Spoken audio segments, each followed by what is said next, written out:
From the tank on the campus of the College of Staten Island, CSI Sportsnet welcomes you in to NCAA Division II men's basketball coverage live on the ECC network. In tonight's conference matchup, the College of Staten Island Dolphins host the Molloy University Lions.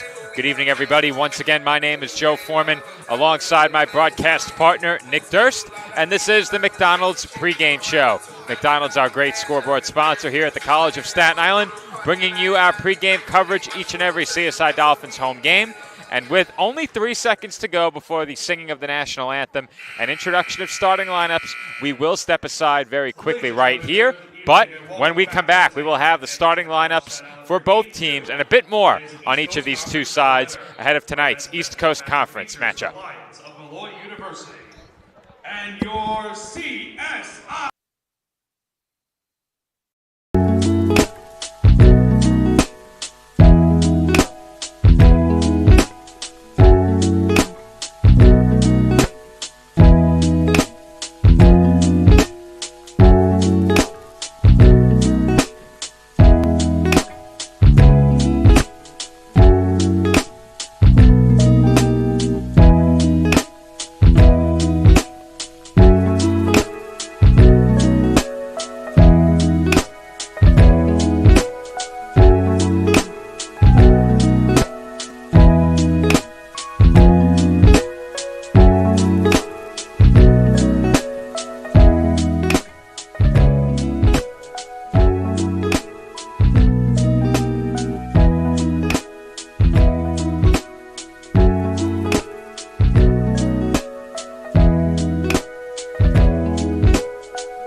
Dolphins fans, want to stay connected with everything happening at the College of Staten Island? Subscribe to our YouTube channel. Catch all the live streams, exclusive behind-the-scenes tours, the latest episodes of CSI Today Talks, student film showcases, and so much more new programming. Don't miss out. Hit that subscribe button now at youtube.com/College of Staten Island, or scan the QR code on the screen and stay in the loop with everything CSI.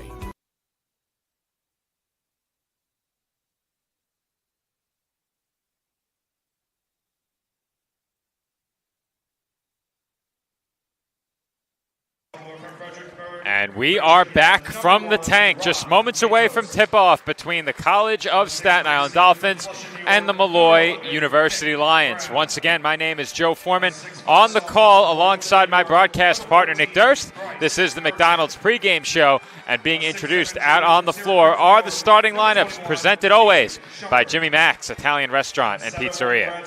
First for Molloy University, their starting five. Number 1, the sophomore guard, Rob Matos. Number 11 is the senior guard, Mick Brown. Number 14 is the sophomore guard, Bryce Merchant. And number 21 is the junior guard, Peyton Schumpert, along with number 24, the graduate senior, Matt Lane. Charles Marquardt is their head coach. Now for the CSI Dolphins, the 6'3" freshman guard from Troy, New York, Joey Poulin. Number 3, it is the junior guard at 6'2" from Waterford, New York, J.J. Chestnut. Number 14, it's the senior guard at 6'2" from Staten New York, Chris Clancy. Number 21, the sophomore guard at 6 foot tall from Staten New York, Aaron Goldstein. At number 23, the senior forward from Waterford, New York, Messiah Mallory. The head coach is T.J. Tibbs. All right, thank you, Nick. Once again, those the starting lineups presented by Jimmy Mac's Italian Restaurant and Pizzeria.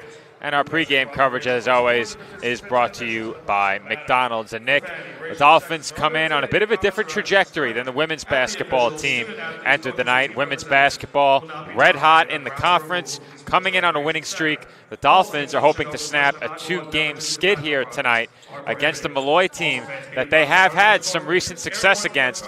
What do the Dolphins need to do to get back in the win column tonight against the Lions? Well, they just need to play consistently. If they get up, they need to stay up and keep the foot on the pedal and not let the other team get back into this. Obviously, some three-point shooting early on with the key, but without Blake Wilson in this game and without Shamar Laddie as well. So that may be an issue in this one. Dolphins 4-2 all-time against Molloy. They have won 4 out of the last 5, including both last season. Shot fake there by Matos. He swings it to the wing. Now Brown looks to drive. Brown pivots, goes up, can't finish off the window, and the rebound is pulled in by Chris Clancy.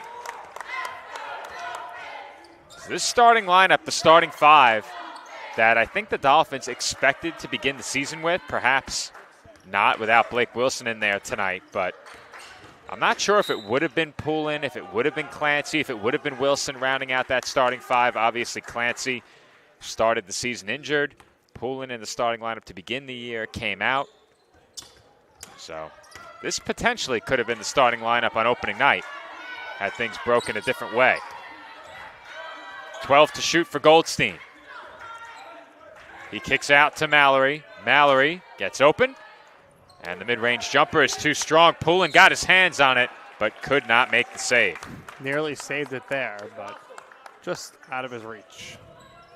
Poulin always high effort, high energy out there. And we saw a 3-point shot from him last time the Dolphins were in action here at home.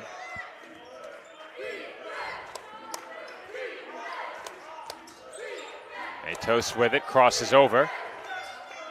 Kicks out, it's reeled in. High pass to Merchant, and now Matos sees his 3 roll off the rim. Here comes Clancy.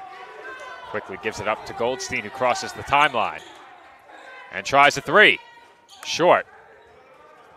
And that will end up in the Molloy bench.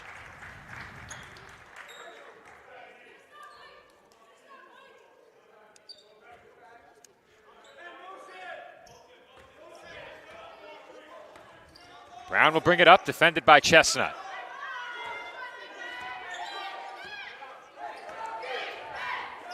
Brown's bounce pass into the corner. Merchant fades away and scores over Clancy. Nice shot there on the fadeaway as Merchant knocks it down. Merchant with the first points of the night, and an offensive foul is called against the Dolphins.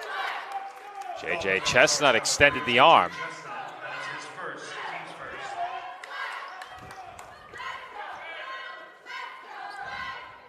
The Dolphins' last game here at home against Stack got away early, and the Dolphins were in a big hole within about 10 or 15 minutes. They were not able to dig their way out of it, and that is something they can ill afford tonight. Merchant, tough shot, defended well by Clancy. Chestnut has the rebound. JJ up the floor, absorbs that contact. Now Clancy will bring it back out. Chestnut for Goldstein for 3. Splash. AG3 to get things started here for the Dolphins. 2.5 minutes held scoreless to get things started. Dolphins are on the board for the first time tonight. They now have the lead. And that lead is short-lived as Peyton Shumpert puts Molloy back in front by 1 on the hook shot.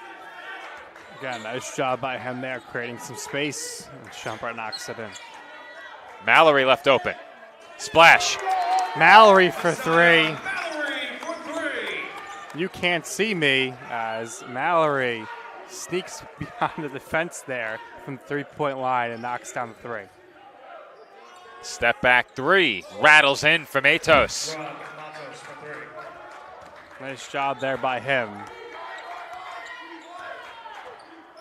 Chestnut, lefty floater, off back iron, no good.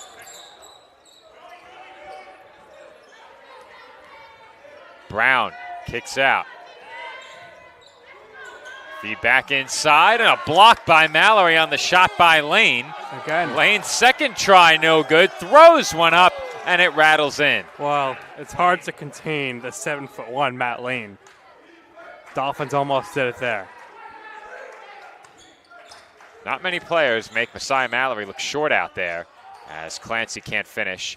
On the layup, ball still loose and pulled in. Yeah. Lane's 6 inches taller than Mallory.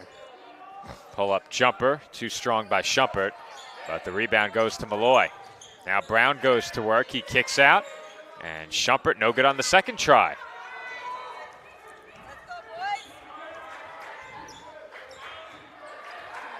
Chestnut drew a flop, and then Schumpert blocked his shot.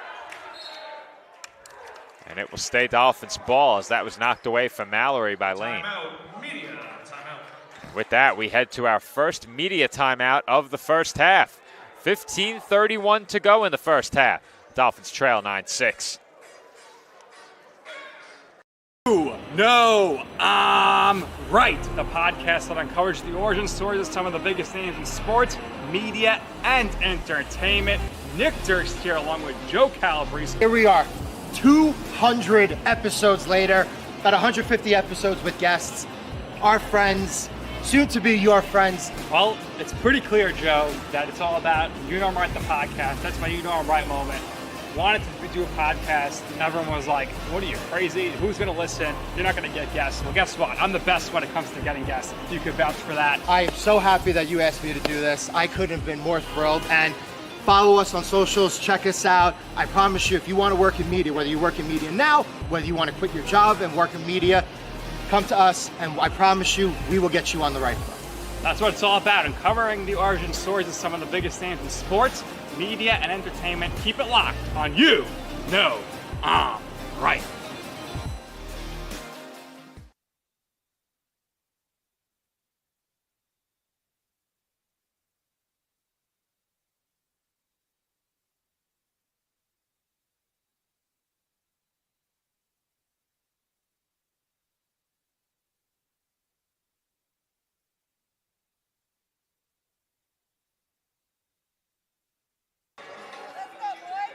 .31 to go in the first half, and the Dolphins trail 9-6 early. It is Staten Island basketball. They will inbound from the baseline with 17 on the shot clock. Goldstein has it from Chestnut, and we'll bring it back outside. Brown all over him. Mallory sets the screen. Goldstein's pull-up was blocked, and Lane has the rebound. Brown up ahead. And I think they're going to say that Matos never reestablished himself in bounds. Has to be the call. I must have ran the baseline out of bounds. Chestnut spins away from Matos. Now uses the Mallory screen. JJ was left open there. Goldstein now, cross-court pass, a bit high. Poulin finds Mallory. Messiah goes to work and scores. Beautiful move there on the spinneroonie by Messiah Mallory. Good looking move there from Mallory. Pulls the Dolphins to within one.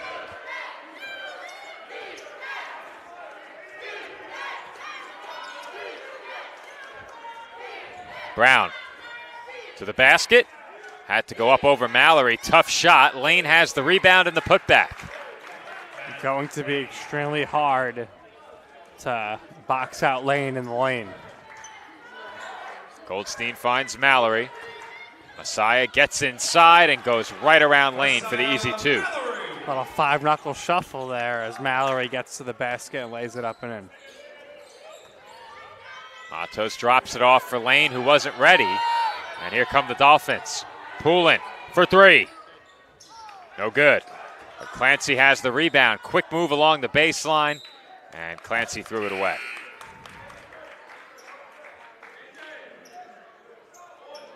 Ziris, Kone, and Wigan into the game.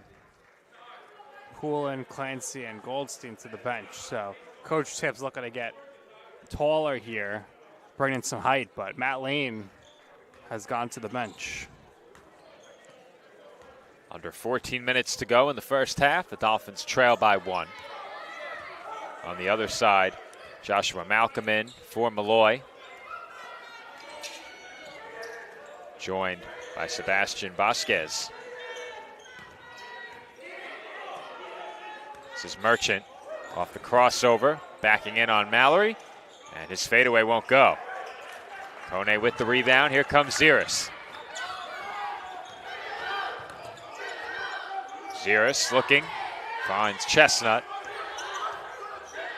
Chestnut gets inside and is rejected by Vasquez. A lot of height on this Molloy team, a lot of big bodies, so a lot of action going on the paint on both sides in this game.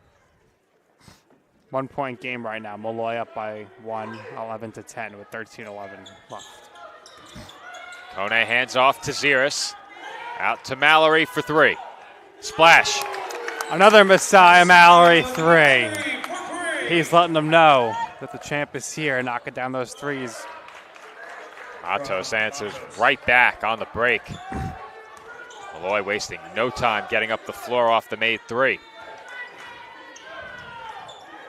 Kone for Ziris, 3-pointer, off the mark. Here comes Malcolm, now Merchant, right back to Malcolm. Open jumper, short, and rebounded by Ziris. Now Wigan up ahead, Chestnut. For Kone, he has a mismatch.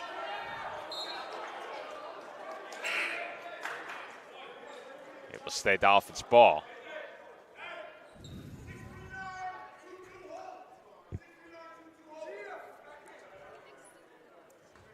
Play call coming in from the Dolphins bench. Ball with Goldstein. Now Kone hands it right back to him. Ziris up top, Goldstein. He will use the Mallory screen, but Malcolm stayed right with him, and Mallory gets to the rim, count it, and 1. Well, he had the 2 threes. Now he has a chance to get another 3-point play the hard way here as Mallory goes down to the ground there with the foul from Schumpert, and he gets a chance to go to the free throw line here to continue his early scoring. He already has 10 points. Mallory can't hit the free throw. He is the first player on either side in double figures. CSI lead is 2 points. Matos gets by Wigan, and the finger roll is good. Matos.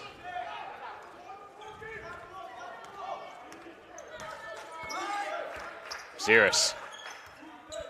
Over to Goldstein. Matos all over Goldstein here.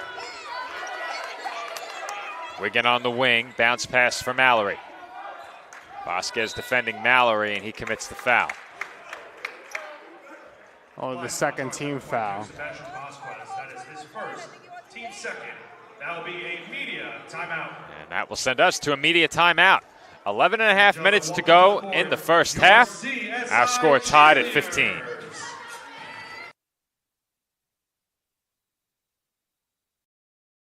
Hobra, a taco joint, Staten Island, where we're proud to have shared our family-first spirit with people from throughout New York City and the world.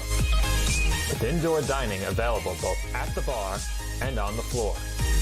Or step outside for additional seating and an outdoor bar. Serving beer that's crisp, ice cold, and worthy of a day at the beach. Cocktails that explode with flavor. And great food made with the freshest and healthiest ingredients available. Events feature food and drink specials. Live music. And the best of Staten Island nightlife. Your CSI Student ID saves you 10% on your dining order at Hobra. Visit us at 412 Forest Avenue, Staten Island.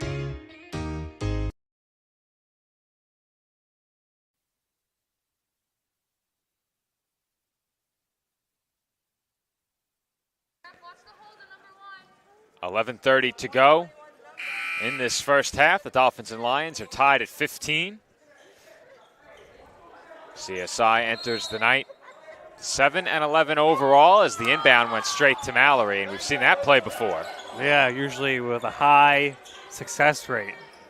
But the Dolphins 7-11, 3-3 in conference play. Molloy 6-11, 2-4 in conference play. So very similar positions for both teams, but this game can really swing the bottom of the ECC playoff picture as Ziris hits the floater off the feed for Mallory. Very nice passes. Mallory was pressured defensively, and Ziris cut right to the lane, wide open. Score knotted up at 17, under 11 minutes to go in the first half. On the runner, Malcolm banks it in. Joshua Malcolm. Timeout. Timeout Dolphins. Timeout Dolphins, and they were not happy with the defensive effort on that last possession. Yeah, the what are you doing? What are we doing? Came out away. And Coach Kurt letting the team have it right now. 30-second timeout. So we will stay right here through the 30-second Dolphins timeout and take a look at some first half stats on the side of CSI. 7 of 17 shooting. Molloy 9 of 19. Both teams with just 2 turnovers. And the two teams are both shooting 50% from downtown. CSI 3 of 6 and Molloy just 1 of 2 thus far. Rob Matos leading the way in scoring for the Lions, and Messiah Mallory leading the Dolphins in scoring. Matos with 9 and Mallory with 12. Yeah, obviously, Dolphins coaching staff not happy with the defensive effort here out of that last timeout. Getting some nice courtside looks at some of the action during that last timeout. Andrew Chang doing a nice job on camera this evening, making his debut. It's always nice when we have interns capable of operating the sideline camera.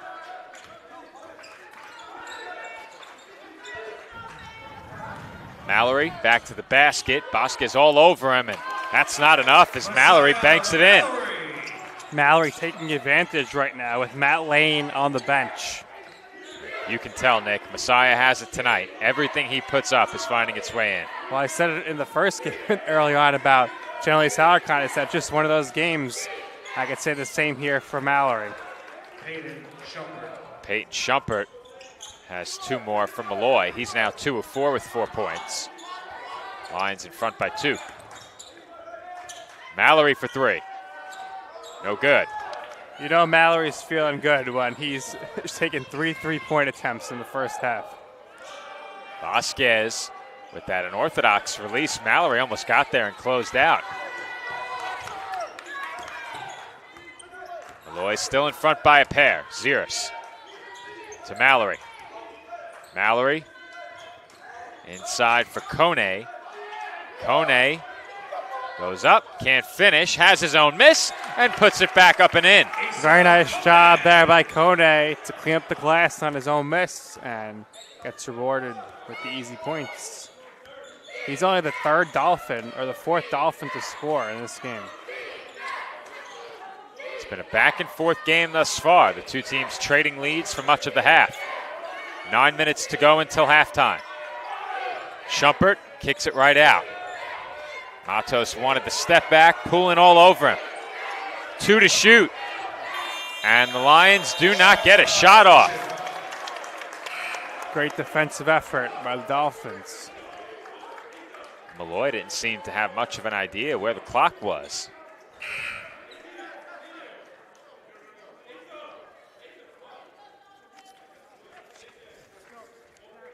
Mallory will take a seat on the bench for the first time tonight. And we'll see how the Dolphins do without him. He had 14 of CSI's 21 points.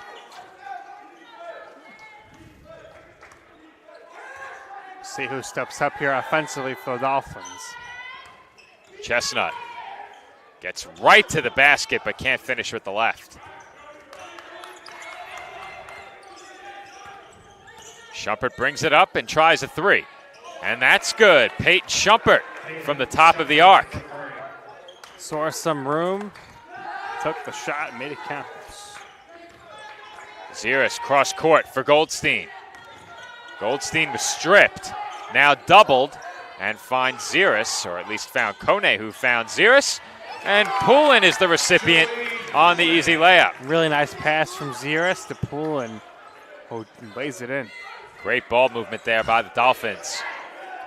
It all started with Goldstein escaping the corner, but Molloy has made things very difficult for the Dolphins with some suffocating defense as Merchant can't hit. Here comes Goldstein. Goldstein defended closely by Dieng, and that rolls off the rim.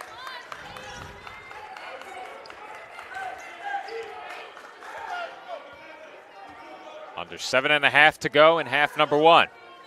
Dolphins trail by a single point. Malcolm collided with Matos. The ball was loose there for a moment. Now Matos off the crossover, tries a tough shot.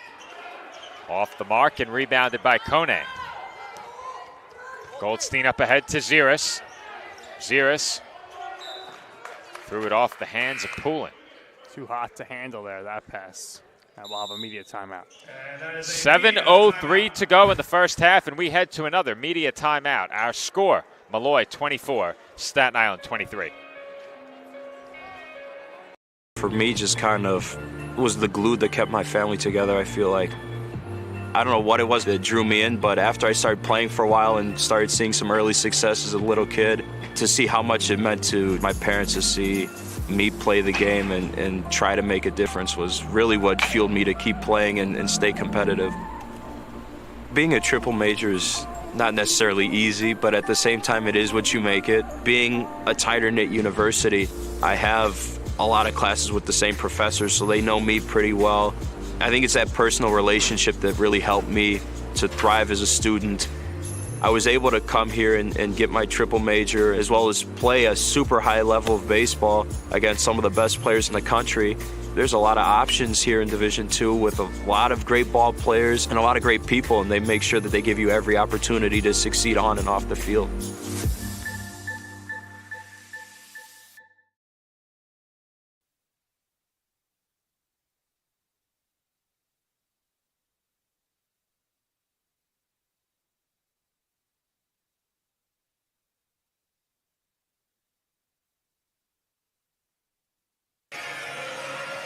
.03 to go until halftime, and the Dolphins trail Molloy 24-23. It was a very animated timeout discussion. Yeah, a lot going on over here, too, as Tyler, our engineer, totally scarfed down a hot dog just in the timeout there. Unbelievable. That's some ability he put on display. You could tell he works in fast food. Well, you can tell that they don't serve hot dogs at McDonald's. He acted like he hadn't seen one in months. He's like, I got about 60 seconds here. I'm going to take care of it.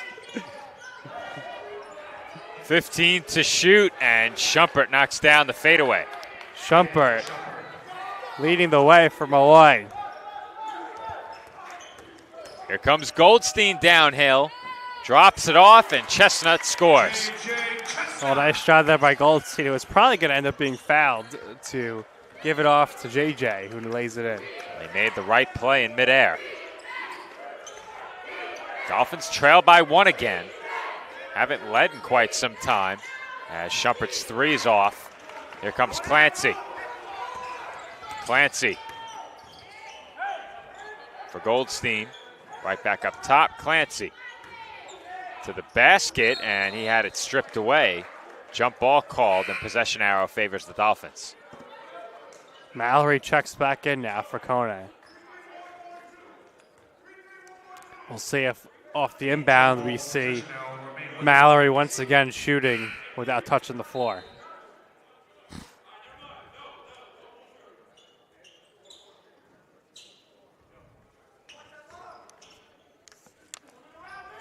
Chestnut the inbounder, 17 on the shot clock. And a rainbow three for Aaron Goldstein goes down from the corner. Somewhere over the rainbow. Joe, how did that shot fall? How did that not hit one of the baskets hanging from the ceiling? Good ball movement here by the Lions. Dolphins with better defense. And traveling is called on Matos. Good defense by the Dolphins to force that travel. That three ball from Goldstein, such a high arcing shot, it left the frame.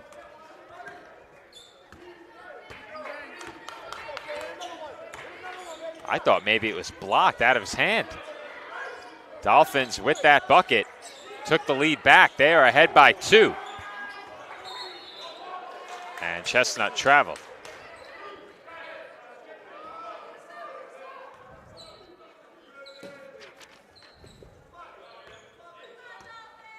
.5:20 to go, first half. Molloy has it back with a chance to get even or take the lead.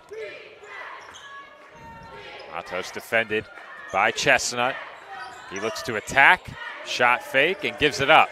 Brown, step back, way short.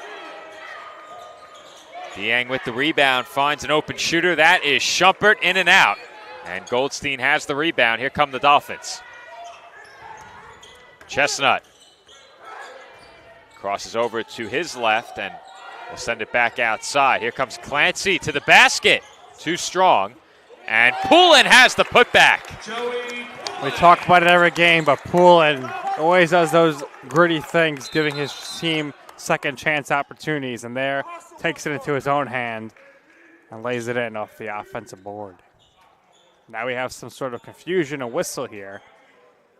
We'll see what's discussed. I think it is the shot clock, which is at 25 right now. I would think. Yeah, they're going to reset the clock.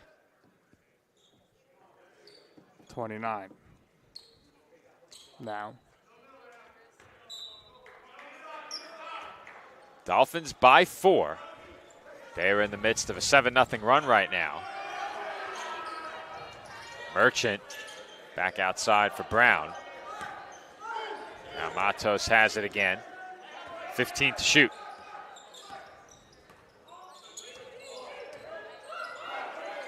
Inside of 10 to shoot. Lions still stuck on the perimeter now. Brown off the window and in. Nice job there by Mick Brown with the layup attempt. Quick move to the rim by Brown as Mallory nearly converted through the contact once again, but Messiah will head to the line for 2 shots. Lions foul charge number 12, Say Dieng. That is going to be his first, team's third. Mallory has 14. He will head to the line for 2 shots. Aaron Goldstein, the next CSI leading scorer with 6. And Mallory's free throw is good.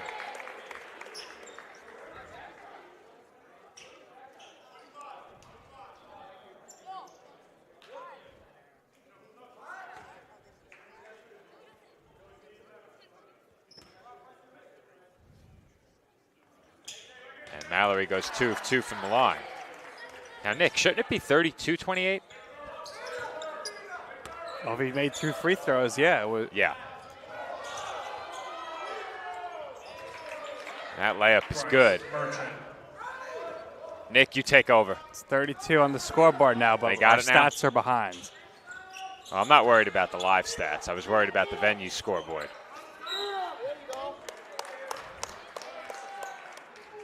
I think Stephanie Smallridge over there. I'll make sure the scoreboard is appropriate. I think they got it. 3:41 to go in this first half as Mallory is left open. Can't hit the 3 from the corner. And Schumpert has the rebound. Feed inside, and Merchant is swatted by Mallory. Nice job by Mallory. Brown on the pull-up is short. Ziris got hit, pulled in the rebound.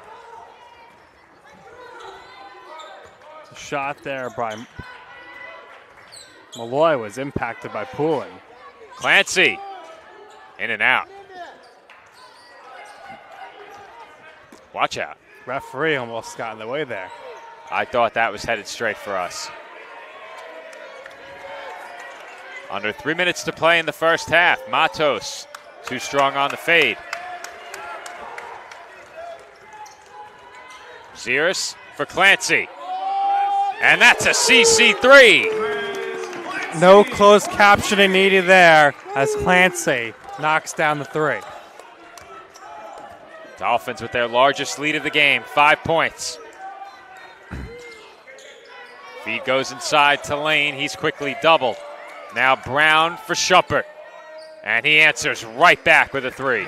Schumpert's been a sharpshooter this evening for Molloy. He's got 12 points.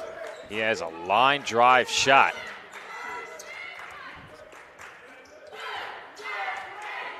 Chestnut spins and finishes over Lane with the left hand.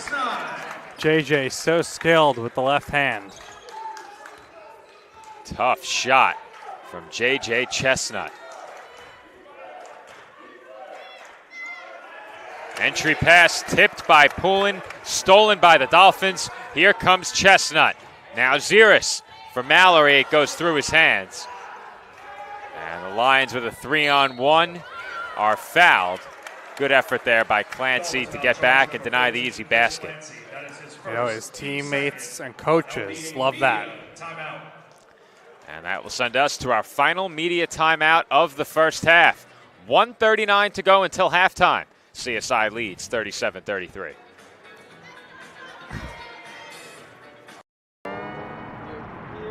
Wayne State Medical School has been my dream medical school since I was 5. Athletics are important, but so is service, so is research, so is becoming a better person. And we expect you to do well athletically, but don't forget the reason you're here, which is to give back to your community and to get good grades.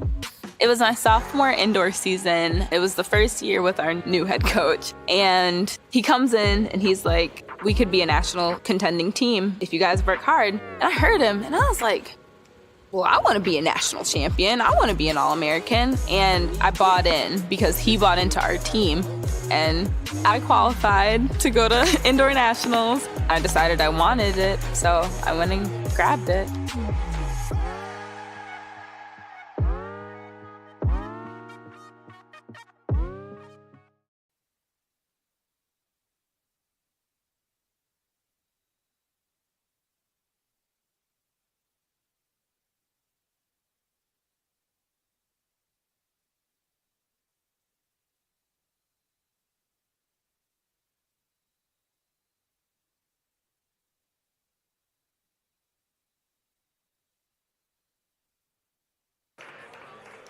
.139 to go until halftime. And Rob Matos will head to the line for 2 shots, with CSI leading by 4.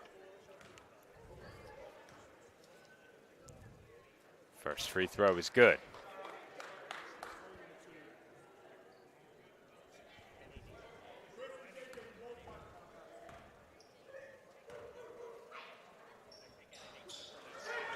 That free throw rattles out, and the Dolphin lead stands at 3. 90 seconds to go until the halftime break, and be sure to stay tuned for our TLC Physical Therapy halftime report. Nick will be joined on the floor by men's basketball head coach TJ Tibbs. Mallory off the spin is rejected by Lane. Nothing Mallory could do there. Just an extra 6 inches in height.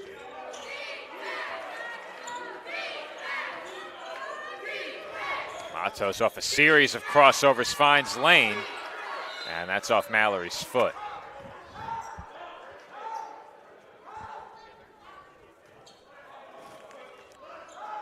.102 to go in the half, 15 on the shot clock. Matos the inbounder. As Schumpert. Schumpert for Merchant.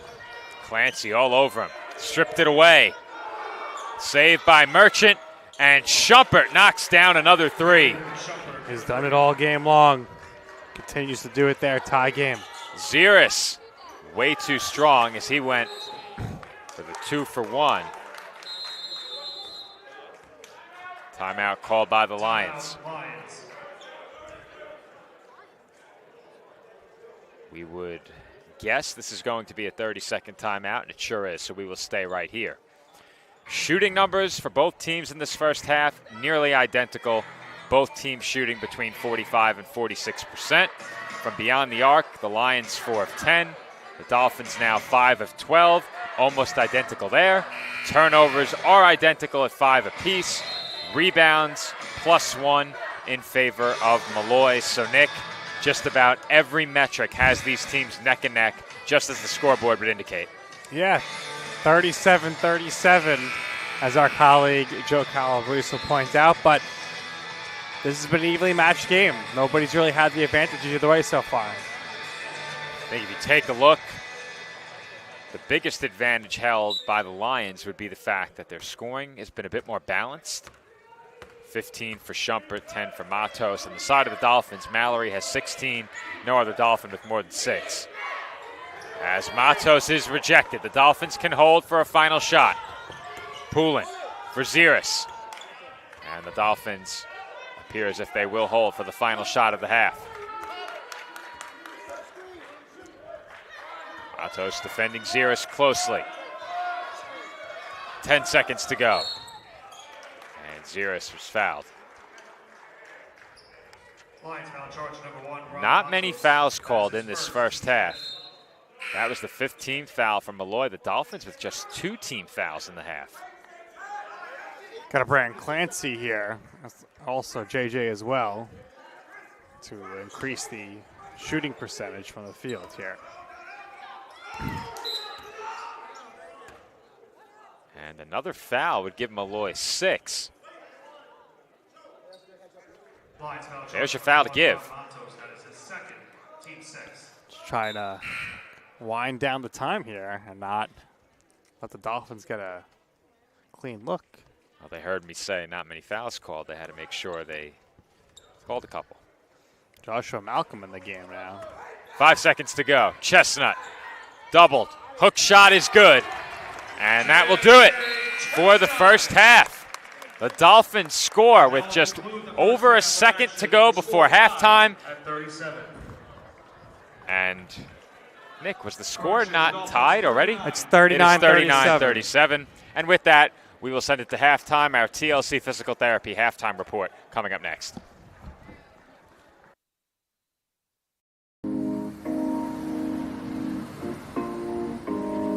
My dad was a soccer coach and bought this little book bag. I could sit in the book bag like facing backwards and with like my legs out. So I'd be in his book bag when my dad coaches and the ball's going around. I'm like kicking at the ball in the back. And my dad was like, "We have a prodigy." So he put me into soccer and it just progressed from there. The catalyst was the opportunity to play soccer at a Division II school. On my team, I thrive to work as hard as I can. I mean, whatever you do on the field, there's a positive correlation to whatever else you do, be it personal relationships, homework, the way you carry yourself. I've changed since I got to King University. It's really helped me to develop as a leader. I think it's honestly the best thing that's ever happened.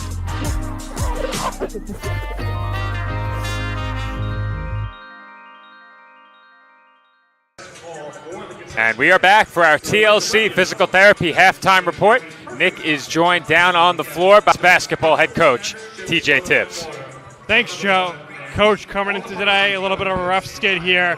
How'd you refocus the team to get them ready for tonight? They do it themselves. I mean, I don't take any credit for anything good that they do. It's with the leaders that we have, the older guys we have in the program. So, you know, we had a tough outing the last outing, but we know every game in this league is going to be very tough. So it doesn't matter. You got to get back on your horse. Otherwise, you're going to be in trouble with the type of teams that have to play in this league. So we have a lot of respect for Molloy. We know the firepower they have, especially offensively. And no surprise, we're in for a close game. Coach, talk about your great coaching staff here. Very animated here in some of the timeouts, and the coaching staff really refocused your team here when you were having some defensive struggles midway through. They're all head coaches. They really are. I mean, whenever somebody, an AD or anywhere. Like, you know, we have some coaches that are into the coaching at high school level. They should take a look at every single person on my staff. I mean, Ashley Lambert, who was great for us as a women's basketball player here, has been absolutely, like, incredible for us, fascinating for us. And, you know, Oren McKay has been here longer than everybody, including myself, with the year that I took off. And with Kurt getting the promotion this year and Khalil being here for 2 years, they're all head coaches. So it's easier for me because a lot of times I don't have to be the voice. I don't have to say something. So, you know, I'm very lucky, especially that they're all part-time, that they spend so much time on what they do and pour into our young men. And they're going to be head coach. They're already head coaches, but they're going to be head coaches and very successful ones. So anybody out there who's looking for a head coach, I mean, you need not look further than the people on my staff. Very well said. Last thing real quick, we're in the blacks tonight, the shirts. Those are nice, but the blues are the best. Who wore it better, you or Jeff? And that's going to do it, Joe. I think you got him there. Coach Tibbs left speechless, so keep it locked right here. We go into the half. The Dolphins ahead 39-37. We come back, second half action. We'll get underway.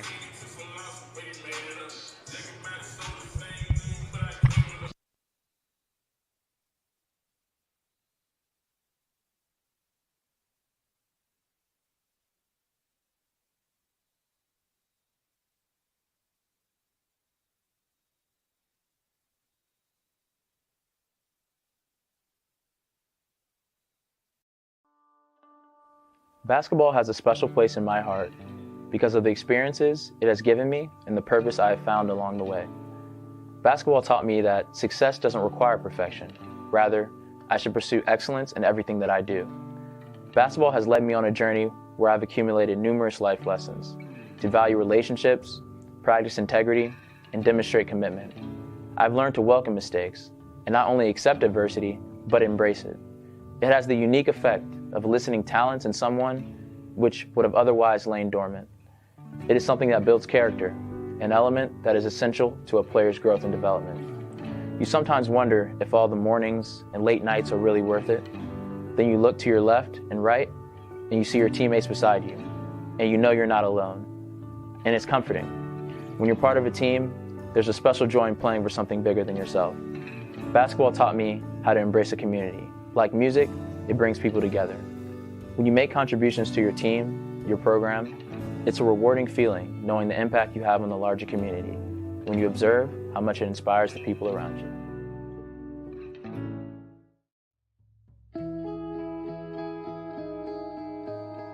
Dear basketball, I was only a few months old when I took my first photograph with a ball in my lap. From that moment on, you never left me. Growing up in a small village in upstate New York, 2 miles from the Canadian border, you were my constant go-to for fun and entertainment. No matter if there was 3 feet of snow or the sun was scorching hot, I always found a way to be with you as you brought me so much joy. As a child, you always had a way of bringing the neighborhood kids together. Every day we would find our way to the circular paved patio I had in my yard with an 8-foot rim nailed to a tree. It wasn't the classiest court to play on, but it worked for us, and it's where my passion for you began. Little did I know you would take my friends and family on a journey of a lifetime. It was from you where I learned to be brave, courageous, and adventurous, that if I stuck with it through my moments of failure, disappointment, and heartache, I could achieve anything I put my mind to. Like attending Duke University on a full scholarship where I was able to surround myself in greatness both in the classroom and on the court. It is here where I truly learned how to step out of my comfort zone and discover what I was made of, refusing to let my insecurities and fears hold me back. Gail Gueston-Course and her incredible staff, along with my teammates, gave me a family away from home that I could have never dreamt of as a little girl. The ACC championships, the NCAA tournaments, including the national championship game in 1999, cannot match the friendships and relationships I developed because of basketball. See, I find it to be the relationships that we develop through our sports participation that are in fact the most meaningful and memorable. Basketball, you have given me a life team that I can never repay you for. You have supplied me with a platform that allows me to give back, to inspire, motivate, encourage individuals to go after their passions, to push through their failures and be fearless in stepping out of their comfort zones. It was because of you I was able to start my first company with co-founder Colleen Healy from UConn Women's Basketball called Orca Leadership. Orca standing for opportunity, resilience, contribution, and accountability. All 4 pillars we learned from playing your game. Even further, we were able to start up our own academy called Beyond the Game Academy, helping athletes across the country reach their dreams. I could have never imagined this life, and I have you to thank. Thank you, basketball. The opportunities that basketball provided for me has been crazy. Being able to travel all over the world, to even a different country, just being able to meet so many different people and build so many different relationships has definitely just opened so many doors for me. Opportunities that basketball has provided me, just to meet a lot of people, travel a lot of places, around the world and also around the country. It's just, a great experience to make me a more well-rounded person. Just being able to learn from my teammates, learning really what sacrifice is about, learning about hard work, just being a part of a team, having that support group, having somebody that's there to support you no matter what. It's been great. Basketball has given me a lot of opportunities. Obviously, just traveling and coming here, this is special. And we went to Spain over the summer, and I had never been out the country before that, so it was special. And obviously, just giving me a free education. It's a big thing, and I'm glad basketball has been able to do it for me. It's provided a lot of opportunities, provided me to get a college degree, travel places that I never thought I would travel to, and just meet new people. I'd say basketball has just provided me with a variety of opportunities. Just the connections that I made in the Purdue community, and kind of just growing as a player and as a person has. I'm definitely blessed and grateful to have all these opportunities. Dear basketball, since I was a kid, you have always been a way for me to clear my mind of everything going on in life and just have fun playing and competing. You led me to seeing you where I've become a part of a close-knit basketball family. You've let me build a relationship with my brothers that not many people get to experience, and these relationships have been able to grow and will certainly last a lifetime. You have taught me that this sport is more than getting the best stats or winning the most games, but it's about enjoying the experience, making a difference in the community, and always competing at my highest level. Through great leadership from Coach K and other coaches, you have given me top-of-the-line resources to learn not only about the game, but about life and being a man of integrity and humility. I would not be the person I am today if it wasn't for you, and I am forever grateful for the lessons you have taught me and the memories that I will have for the rest of my life. College basketball has provided me with a platform to not only have fun on the court and be around some amazing teammates, but also kind of supplement academics with just another side of the Notre Dame experience, because sports are such an important part of the tradition there, and being a part of the Notre Dame sports tradition in any way is just an incredible honor.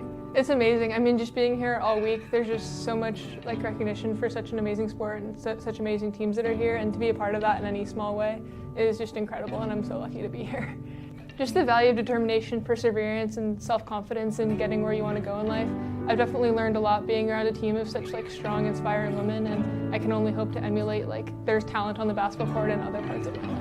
I'm a computer science major in Notre Dame's College of Engineering, and I was really drawn to it because I've always kind of loved math and science, and it's a really fun way to apply problem-solving skills to different situations, especially in today's day and age where technology is becoming such an integral part of society. Just figuring out different ways I can contribute to that. I'm really excited to see where it'll take me in the future.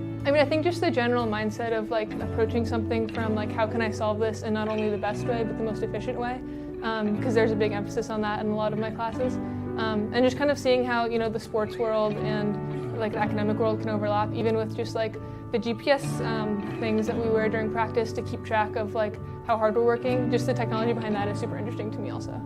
When I first came to campus, I was hoping to get involved in the women's basketball program in some way, and I applied to be a manager, and I thought that would be an awesome opportunity, super excited. And then I got an email about walk-on tryouts. I'm like, oh, this would be a great way to go meet other girls to play pickup with. I had no idea it would lead to any of this, trust me, but I'm so glad it has. And after that, that's how I met some of the women's basketball people and how I got connected to be a team manager for the program. So I started doing that first semester of my freshman year, and then, as you probably know the story last year with the 4 ACL tears, they just needed another practice player kind of thing. So I turned from a manager to a walk-on and got the opportunity to go in some games, just help the team out any way I could, and that was an incredible ride, obviously ending with the championship last season, which was amazing.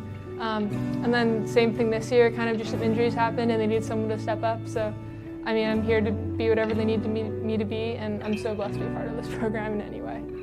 Kind of going between the manager and walk-on role, I mean, it is a different type of thing I'm doing, but it's still being around the same girls every day and just being around the team. And for me, that was such a valuable thing. And again, like, I guess my passion for basketball and how much I just love the sport kind of made that seem easy. Not really something I thought about a ton, just because every day it wasn't about like what I could do. It was just about kind of getting out and playing the game I love every day and just being around it in any way. Basketball has given me everything in my life. Like, it's given me a chance to get a college education. You know, it gives my families to take like trips to these cool tournaments we go to, and most importantly, my relationships with the people I've met throughout the years, and Coach Izzo down to my junior high coach. You know, it's provided me with great relationships with teammates and, you know, guys that I'll be talking to for the rest of my life. Basketball has provided me with just obviously the education portion of it is huge, and also just the relationships I was able to build with my teammates, guys on different teams that go to my school, like the football team and the soccer team. There's also just the relationships that I'm able to build outside of, you know, athletics, and that's just, I believe that's huge, just being able to go and meet new people, especially at a big university like Ohio State, and just kind of get your network around and just see the way different people think and react to things. I'd say basketball provided me with, I guess, the opportunity just to be around good people and meet people that can help me in life and give me a free education and be able to somewhat set myself up for a better life. It has offered me opportunity to go to college, to leave my hometown, travel the world, build outstanding relationships and friendships. I'm forever grateful and owe a lot of gratitude to the game of basketball and to God for putting the basketball in my hands. So basketball has really blessed me a lot.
And we are back just moments away from the start of the second half in this NCAA Division II men's basketball conference matchup between Molloy University and the College of Staten Island. However, before we talk more about that, Nick, let's talk about the great halftime. Let's talk about what happened at halftime. I've been biding my time for weeks as I was mocked for my inability to secure one of the men's basketball coaches' jackets. My connections were underestimated, but underestimated I am no more, as Coach Tibbs was apparently taken by surprise when I appeared over his right shoulder. I'm sure that'll be discussed on a future Dolphin Pod episode. A fun moment to close out our TLC Physical Therapy halftime report. Meanwhile, the Lions quickly tied the score to open up this second half as Clancy's three is no good. Dolphins get the offensive rebound and a second chance. Mallory along the baseline fakes and draws a foul. Mallory, really strong first half, 16 points, 4 blocks, and a steal. Typical Masai Mallory game, but he jam-packed it all into the first half. He is right back at the free throw line where he was 2 of 3 in the first half. And the first free throw is good.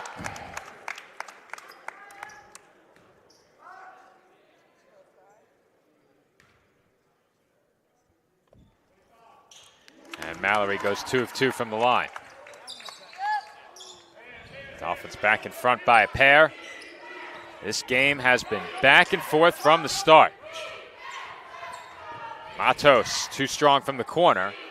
Offensive rebound pulled in by Merchant. He has it right back, fakes the three. Brown for Schumpert for Matos. And he draws a foul. That'll be 3 free throws. Dolphins foul charge number 1, Joey Poole. That is his first, team's first.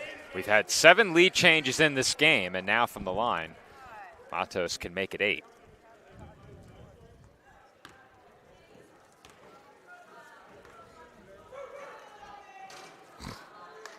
First free throw is good.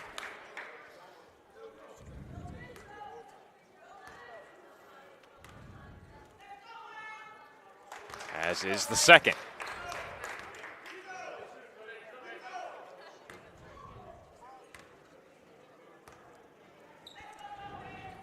And Molloy takes the lead. Matos 3 of 3 from the line. The Lions now back in front by 1.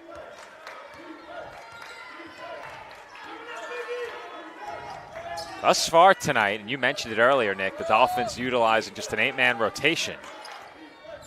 The 3 bench players who have gotten in, Kone, Wiggin, and Ziris. Yeah, that's who's dressed. And Sean Hargrave also is dressed. He hasn't seen the court yet. Hargrave had a huge play in a game earlier this year as Lane couldn't convert on the alley-oop, but we will stay right here. Hargrave coming in as a defensive substitution, stole a pass, then took it down the floor and scored. That was in the closing seconds of a game earlier this year, and Brown puts Molloy up by 3.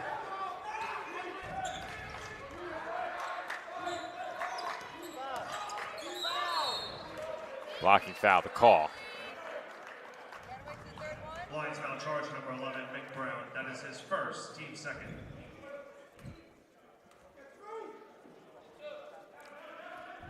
And that game I was referring to was the Dolphins game against Roberts Wesleyan. That game went the way of the Red Hawks in the final seconds. But Hargrave at one point put the Dolphins in front. Or I should say tied the score as Chestnut is rejected by Lane. Matos gets around Clancy, gets by Goldstein and can't finish. Poulin with the rebound. Now Chestnut. Lost the ball. Was he fouled? And I think instead he just had it poked away. So 24 on the shot clock now.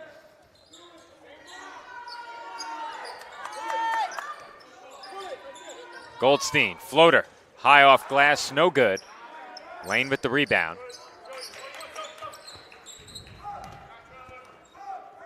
Lane now with 10 rebounds. Merchant out to Lane. He hands off to Schumpert. Now Brown in the corner, looks to drive.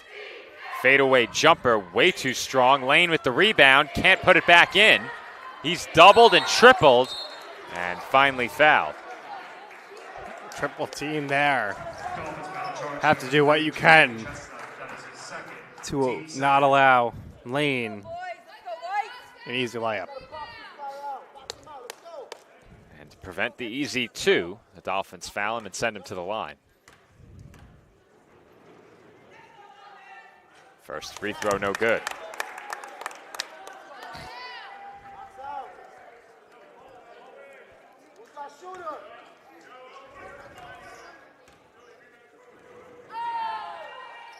And Lane goes 0 for 2 from the strike. So worth the foul by Chestnut. Mallory gets by Lane and is rejected. He had maybe 2 steps on him, but Lane just has too much length. Yeah, the wingspan is crazy on Lane.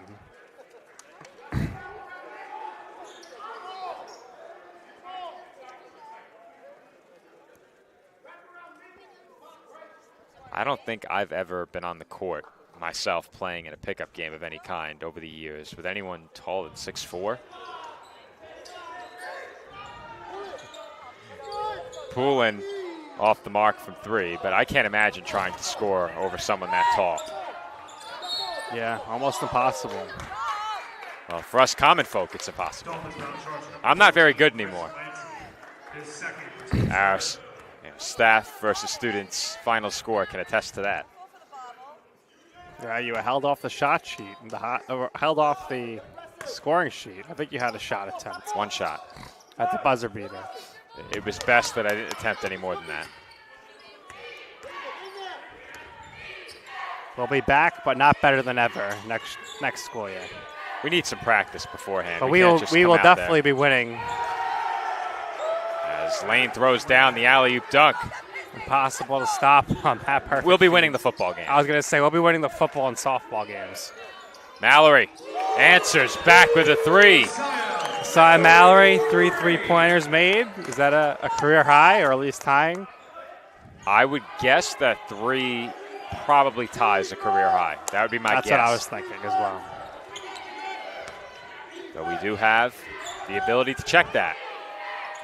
As Matos answers back with a Molloy 3.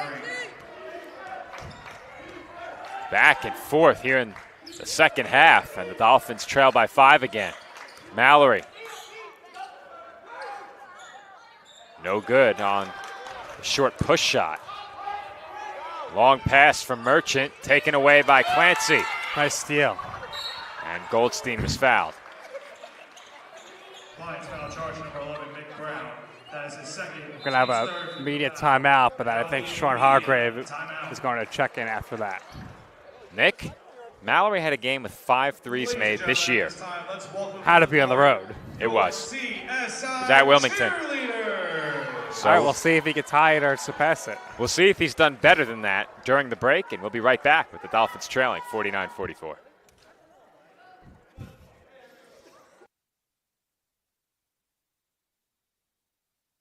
Dolphins fans, want to stay connected with everything happening at the College of Staten Island? Subscribe to our YouTube channel. Catch all the live streams, exclusive behind-the-scenes tours, the latest episodes of CSI Today Talks, student film showcases, and so much more new programming. Don't miss out. Hit that subscribe button now at youtube.com/College of Staten Island, or scan the QR code on the screen and stay in the loop with everything CSI.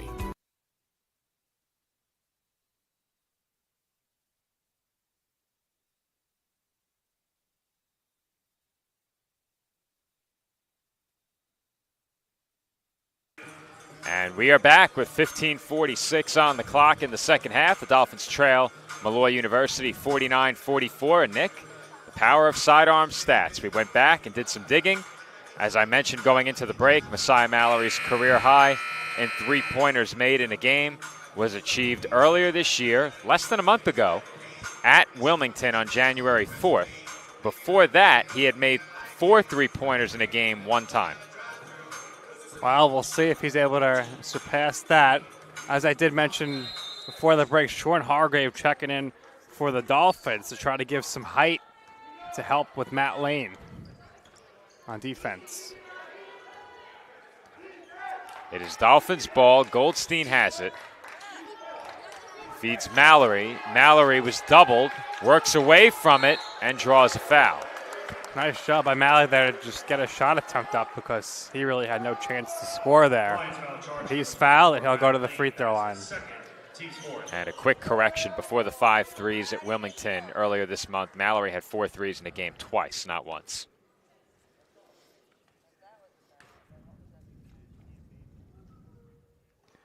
And here he has another free throw. Now 5 of 6 from the line.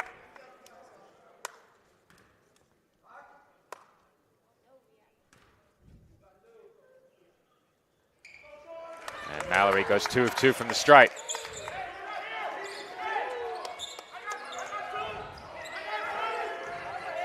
Dolphins pressuring here. The Lions work through it. Matos had Lane wide open, hesitated, and we end up with a kick ball by Clancy. 5 Dolphins on the floor. Hargrave, Mallory, Clancy, Chestnut, and Goldstein. Brown, Lane, Shumpert, Merchant, and Matos in there from Molloy. They're 5 starters. Schumpert in the corner. And I don't know if they ruled that a deep 2 or 3, but either way, it is no good.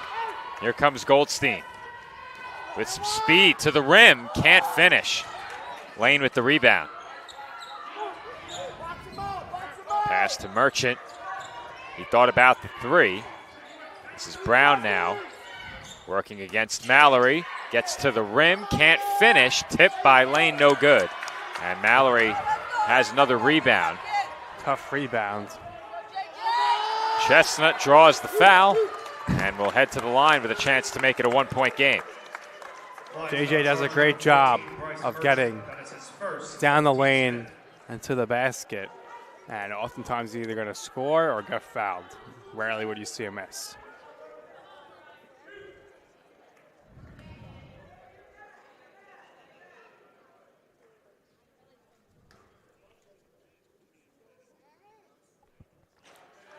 Chestnut rattles in the first free throw. The Dolphins are now 7 of 8 from the line as a team. Molloy 4 of 7. Dolphins shooting has dipped below 40% after a 1 of 9 start here in the second half. Chestnut now 2 of 2 from the line.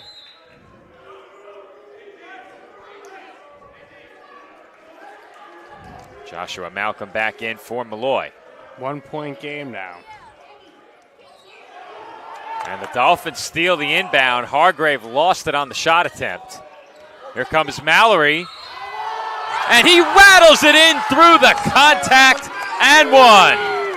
It's banged up there, but let's talk about that whole sequence where Goldstein gets the steal, gets it to Hargrave. The ball ends up in Clancy's hands, who finds Mallory, who goes down the lane, takes the contact, makes the shot, and now he goes to the free throw line for one more. Mallory, 25 points so far this evening.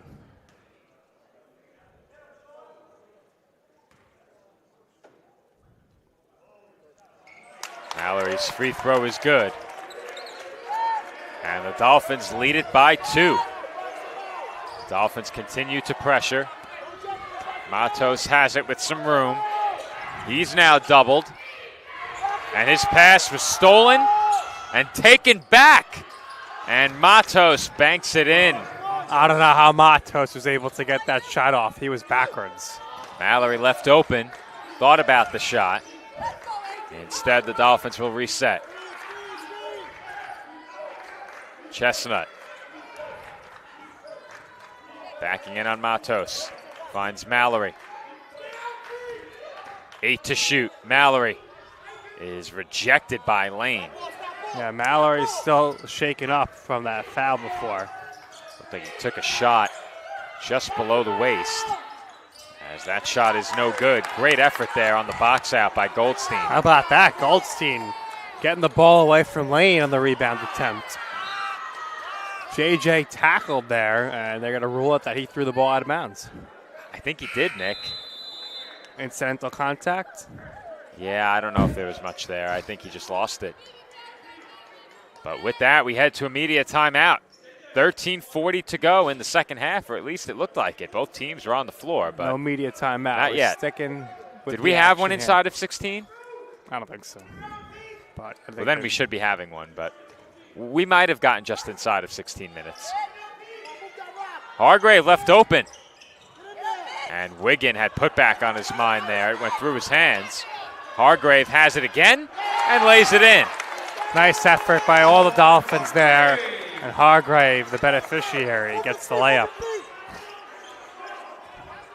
Dolphins back in front by 2 again. Mallory, I think you got the wind knocked out of him. He's catching his breath now on the bench. Wiggin in for him. Schumpert gets inside, and the foul occurred before the shot.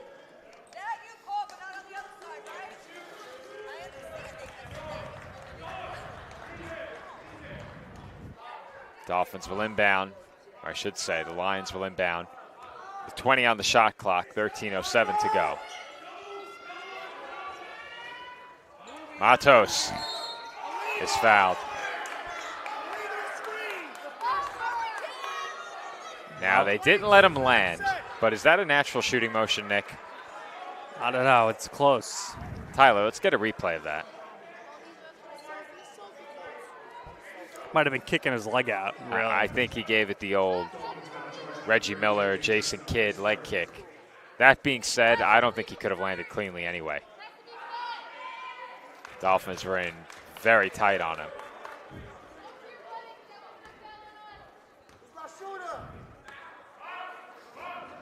That is not a natural shooting motion, I can tell you that. Whether or not he could have landed with a natural shooting motion, I'm not sure. But he definitely kicked the leg out.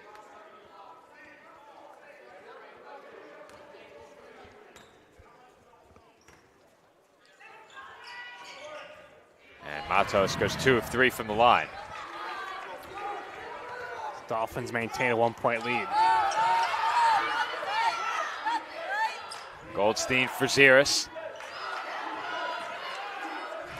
Ziris directing traffic.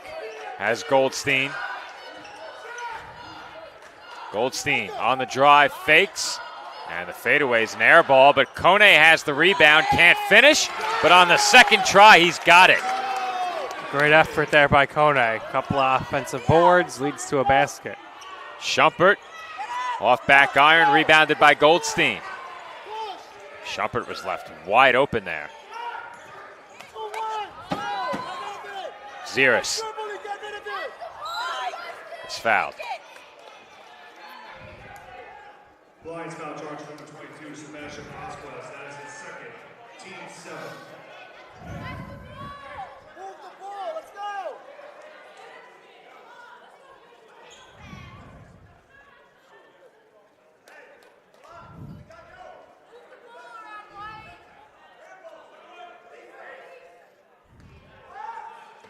Ziris to the line.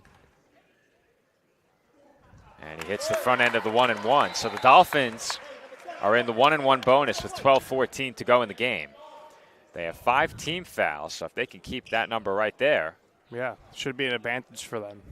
Certainly should bode well the rest of the way.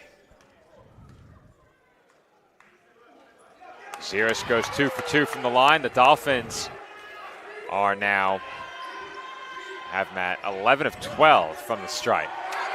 And nearly they came away with the inbound, and they will steal it at half court. Goldstein for 3. Splash! What a defensive effort by the Dolphins. Wiggin almost has the steal, gets the steal, feeds it to Goldstein in the corner, and a three-pointer attempt by AJ in the corner is as good as gold. Dolphins ahead now, 60-53 with 12:01 remaining in the game. And that AG3 makes it a 7-point game. Staten Island 60, Molloy 53.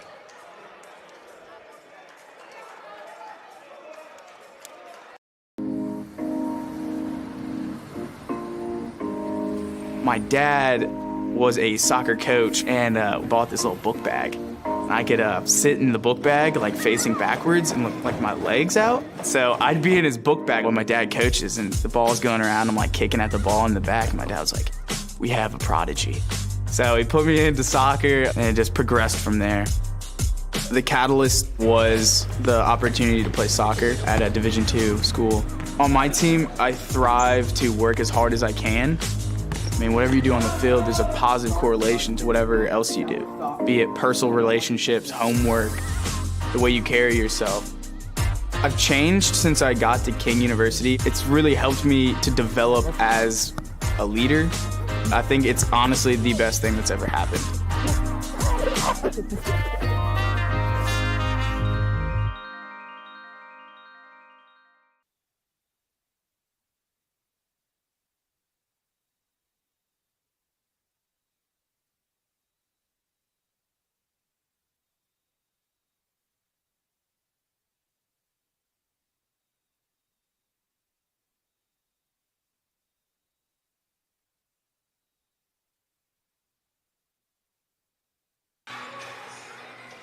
12 minutes to go in the second half, and the Dolphins now lead by a game-high 7 points. Staten Island in front, 60-53. Molloy's largest lead was 5. That came earlier in the half, 49-44. Matos up ahead. Good defense there by the Dolphins to deny Vasquez. This is Malcolm. 18 to shoot, still plenty of time. Merchant left open for three. Open shot there, makes it count, and draws his team closer. That is a big shot by Bryce Merchant. 60-56, there we go, updated now on your screen. Ziris uses the Kone screen, and on the roll, Kone could not secure the pass. Not what the Dolphins wanted to see come out of the timeout, and they'll have a media timeout. And Matt Lane, when we come back, will re-enter the game for Molloy. Media timeout with 11:19 to go. The Dolphin lead has been cut to 4. Kettle Black on Staten Island, a top 5 wing joint in America by Food and Wine magazine. Serving daily lunch and dinner at the bar or on the floor.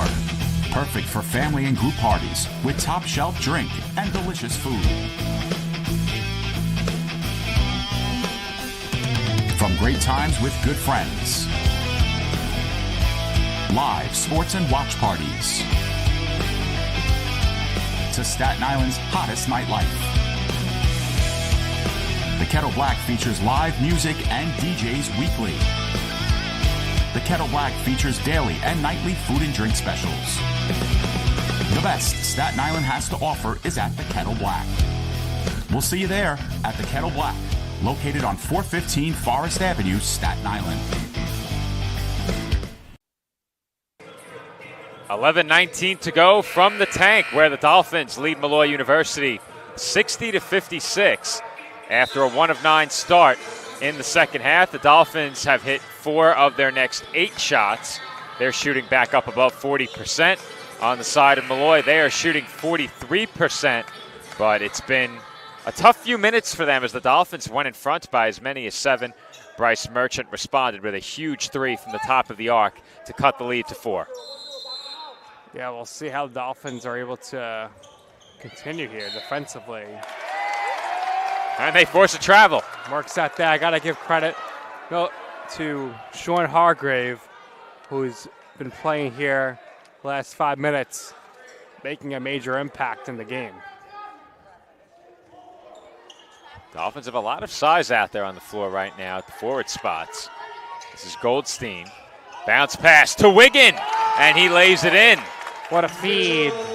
And what a reverse lay-in by Wiggin. And the Dolphins force another turnover. And give one right back. Offensive foul. You could see that coming from a mile away, Nick. As soon as he stole the ball, he just made a beeline for the basket right to the defender.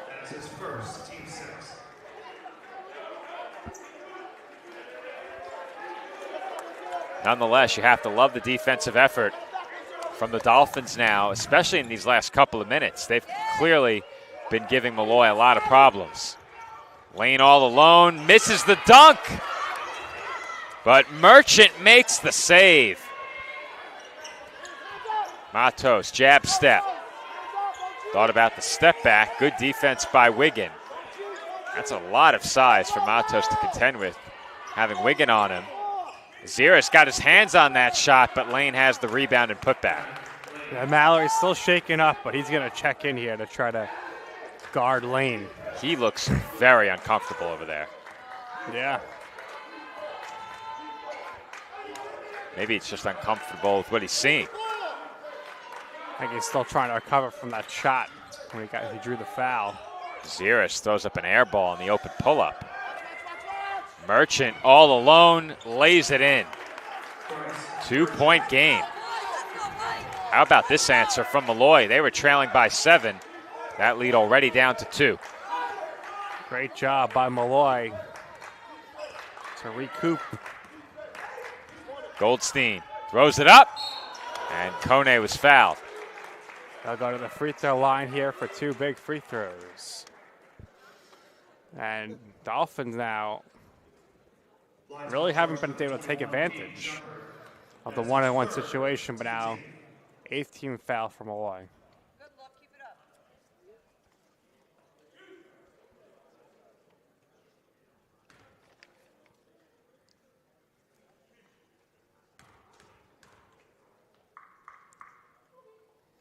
First free throw from Kone, no good. And Mallory will be waiting for him. Clancy and Chestnut back in, Wiggin and Hargrave to the bench. That bench unit gave the Dolphins some quality minutes. Yeah, gave them that nice run to get them up by 8, but only a 2-point game right now. And Kone goes 1 for 2. Messiah Mallory will check in to replace him. Yeah, Mallory keeps grabbing right around his waist. Yeah, that's where he took the contact. Yeah.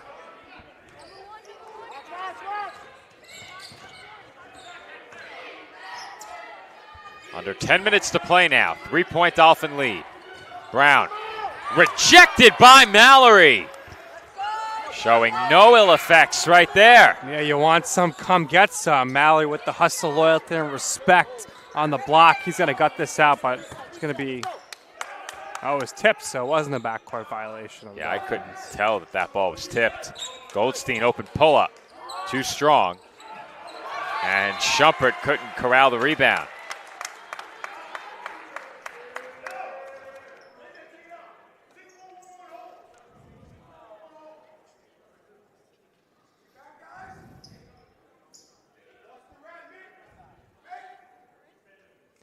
Chestnut the inbounder with 20 on the shot clock. And Clancy was just able to save that. Now Chestnut goes to work. Lefty layup is good. And the Dolphins lead by 5. You don't want to let Chestnut get to the basket on the left side. Molloy did there, and they paid. Dolphins are pressuring Brown there at the half-court line. Now Matos. He's defended by Chestnut. Crosses over to his left, steps back. That's a deep 2, in and out. Mallory with the rebound. Goldstein has Mallory. Messiah on the drive, does not get the roll, but Chestnut has the rebound. Fresh 20 for the Dolphins. Now Mallory facing up, left open, knocks it down. Right over lane 2, not an easy shot. 28 points for Mallory now. Mallory with 28, no other Dolphin with more than 10. As Goldstein got his hands on that ball and steals it away. Mallory. Body checked. That's a hard foul. That should be flagrant, I think. You know, that by rule is definitely a flagrant. There's no question, and the reason why is he didn't play the ball. Right. That's not a basketball play. Flagrant.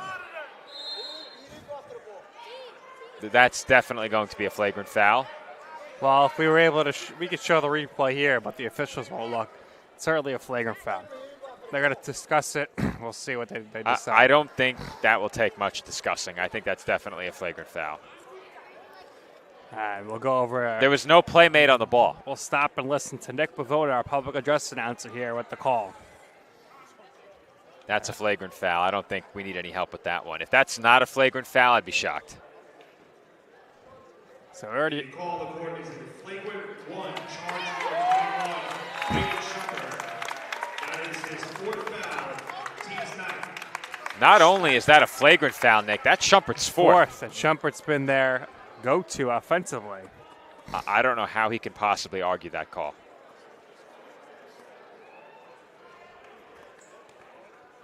So Mallory gets his 2 free throws from being fouled first because the Dolphins are in the bonus.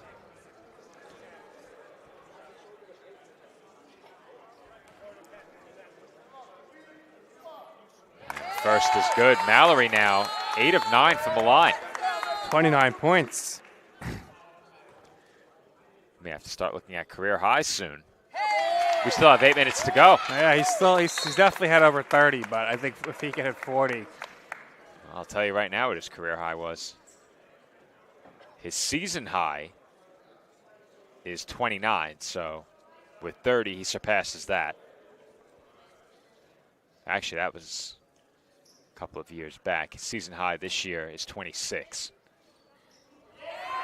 As Clancy lays that in off the inbound. Well, if you're the Lions, you can't afford to give up any easy 2s like that. Mallory did have a 30-point game last year. And the year before that, the season high was 29. As a rookie, his season high was 30. So he has never had more than 30. He's had 30 multiple times. He has never had more than 30. So 1 more point with 8 minutes to go. I think it's possible. I like his chances. 7:58 to go when we come back. The Dolphins lead it by 11. Our score, Staten Island 71, Molloy 60. For me, just kind of was the glue that kept my family together. I feel like, I don't know what it was that drew me in, but after I started playing for a while and started seeing some early success as a little kid, to see how much it meant to my parents to see me play the game and try to make a difference was really what fueled me to keep playing and stay competitive.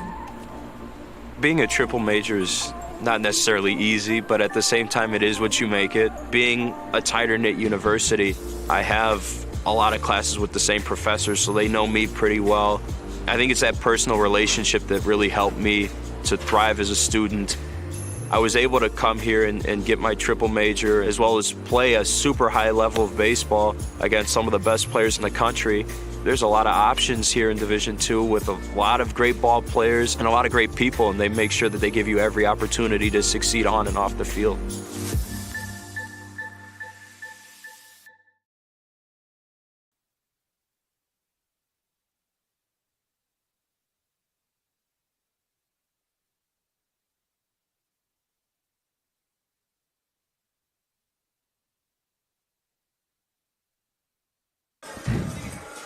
Under 8 minutes to play from the tank. The Dolphins' lead is now 11 points. Staten Island in front, 71-60. During the break, we did some quick digging over the last few seasons. Messiah Mallory's previous career high is 32 points. He has scored 30 twice.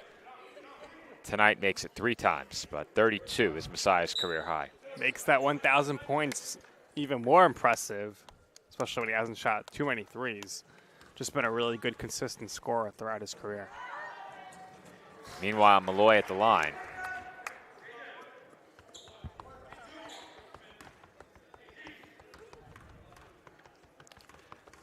Bryce Merchant looking to make it a 9-point game here, and he does. So Molloy back to within single digits. They still have plenty of time, but the Dolphins in this second half now really heating up. They got off to a really slow shooting start, have turned that around. Their defense has also stepped up in a big way as well. And Sirius will go to the free throw line after Matos' foul on him. Molloy can't stop fouling, Nick. No, it's hurt them. Dolphins 14 of 16 from the free throw line. And Ziris will head back there for 2 free throws. That's 10 team fouls now on Molloy. If the Dolphins can keep their foul total beneath 10 for at least 3 or 4 minutes, you have to think that puts them in great position to win this game. Certainly will, because they'll be able to capitalize on going on the free throw line. Ziris goes 2 of 2 from the stripe, and the strong free throw shooting for the Dolphins continues. And the Dolphins nearly forced another Molloy turnover. And Lane again can't convert the alley-oop dunk. That pass was a little behind him. It was. But I think that's when he believed he should have converted.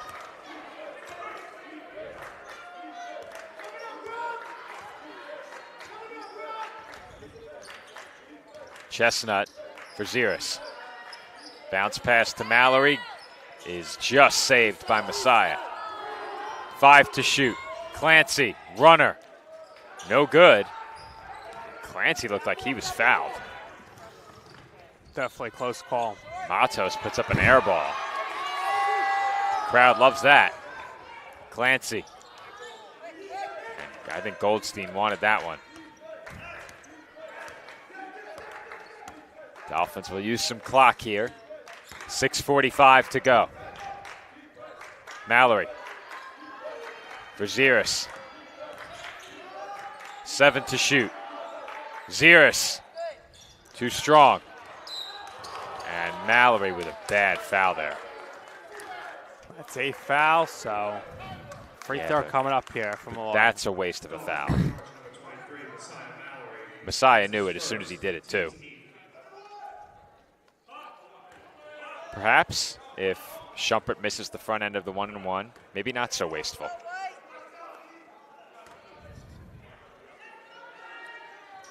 And he rattles it in.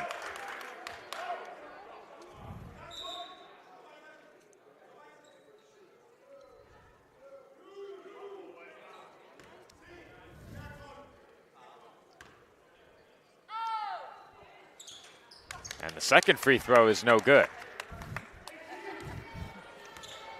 Dolphin lead 10 points.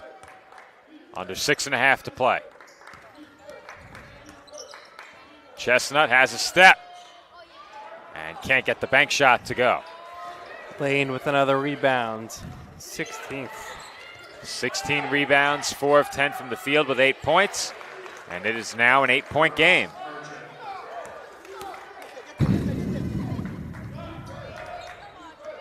Goldstein for Mallory.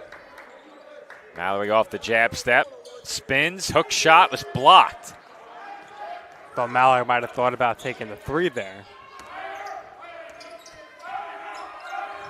Under 6 to play now. Brown for Shumpert. Way off. Goldstein throws it away. That is not a good pass by Goldstein.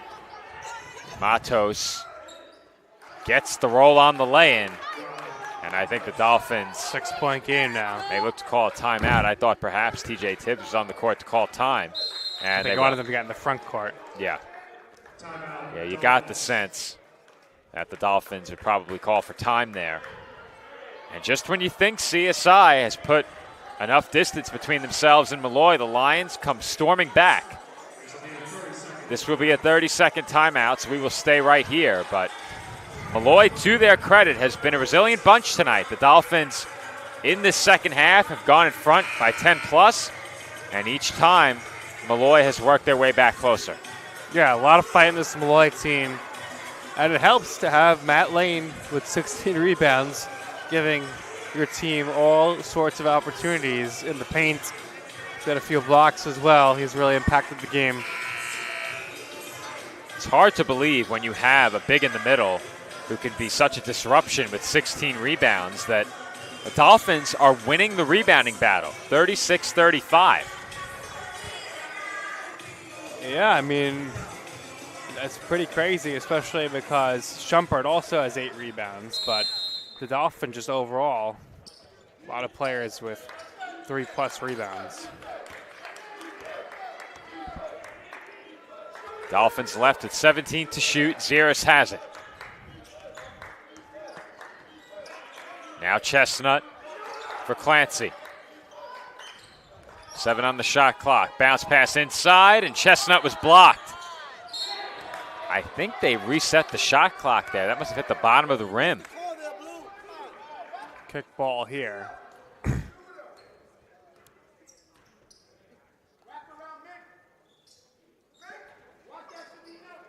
Zeris the inbounder. Clancy for 3. Splash! Just enough space there for Clancy to bury the 3. That is a big basket for Chris Clancy and the Dolphins. Molloy was on a quick 5-0 run. Dolphins bring an end to that. Merchant, tough fall away jumper won't go. And nice. Mallory wrestled the rebound away from Merchant, tipping it out to Clancy. Yeah, nice job there with the one hand on Mallory. Mallory gets inside and banks it in. Just a step too quick there for Matt Lane to handle, and Mallory plays it in. That ties a career high for Messiah with 32 points. Brown hands it off to Lane, and he throws it down with 2 hands. Can't defend that. Timeout, Molloy. 30-second timeout now called by Molloy. 3:59 to go. The Dolphins lead by 9. We will stay right here as the Dolphins have done enough to keep Molloy at arm's length. They have to do it for 4 more minutes. And as we've seen in more than one conference game for the Dolphins this year, a late lead on either side, whether it's for CSI or for one of their opponents, doesn't quite mean that much. That's true. I mean, just look at the Roberts Wesleyan game. Anything could happen here. Still plenty of time left. We've seen quite a few conference games where a late lead has gotten away on one side or the other in matchups involving this men's basketball team. That game against Roberts Wesleyan, just one example of that. Obviously, the Red Hawks came away with the win in that one, but late leads of as many as 8 points evaporated very quickly. The CSI lead right here is 9. And we said it earlier, Messiah Mallory responsible for the bulk of the CSI offense. He has 32 points on 10 of 21. No other Dolphin yet with more than 10 points. Meanwhile, on the other side, 4 players with at least 10 from Molloy. Spread out offensive attack for Molloy. Dolphins relying on their best player tonight. We said it early. It just looked like he was going to be tough to stop. And those 3 3-pointers were evidence. Well, I said it early in the game. It looked like it was going to be one of those nights for Mallory. And I think what really hammered the point home was when there was a whistle. It ended play, dead ball.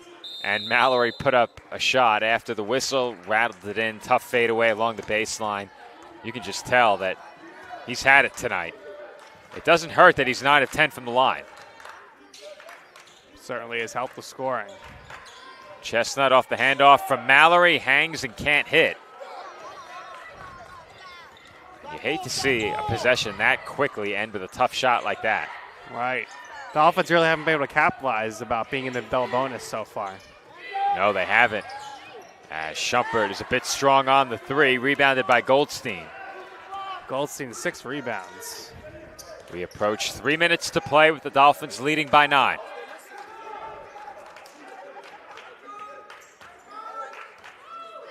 Goldstein defended by Brown. Gives it up to Mallory. 10 to shoot. Ziris. Over to Goldstein. And he wanted Mallory, but it was knocked away. Only 3 to shoot now off the inbound. Tipped out by Molloy with 3 to shoot. Dolphins call a play in from the bench. And Goldstein throws one off the side of the backboard. Yeah, he shot that from behind the backboard. It's a tough shot.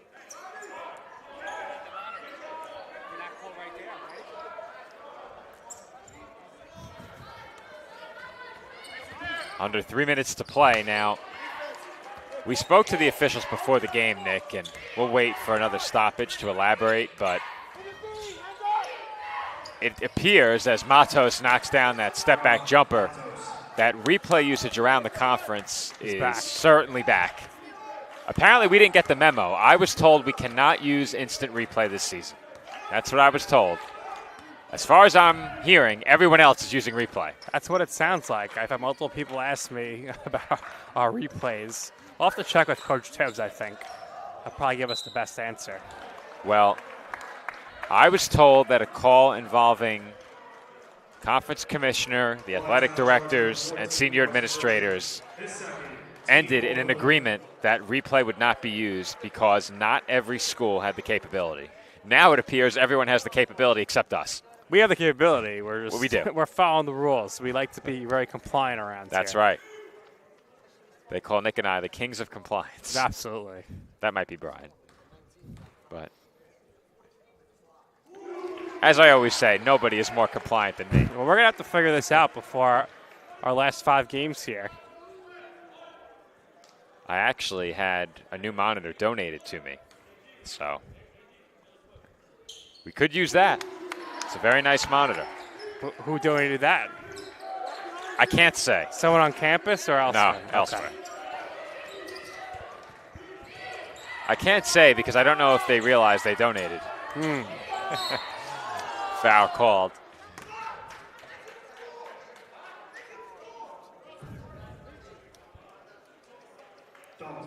Molloy right back to the line with 2:08 to go.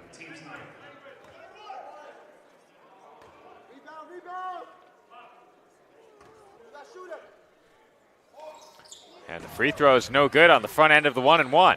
So the foul works out there. Well, the first time the Dolphins fouled in that situation, the second free throw was missed. This time the first misses. And with a 9-point lead, the Dolphins can afford to take some time off the clock here. Mallory hands off to Ziris. And Messiah is fouled. And Nick, with a free throw made here, Messiah can put an end to any talk of a potential career high and make it 33 points, a new career high.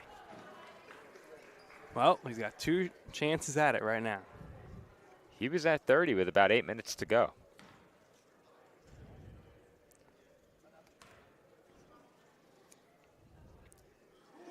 And it's a new career high for Messiah Mallory. I don't know if anybody knows it, but you and I. Well, we know how much he likes to talk about himself, so Yeah, I'm sure he'll be very talking about pleased. himself after the game for sure. He'll be very pleased to share his thoughts with you post-game.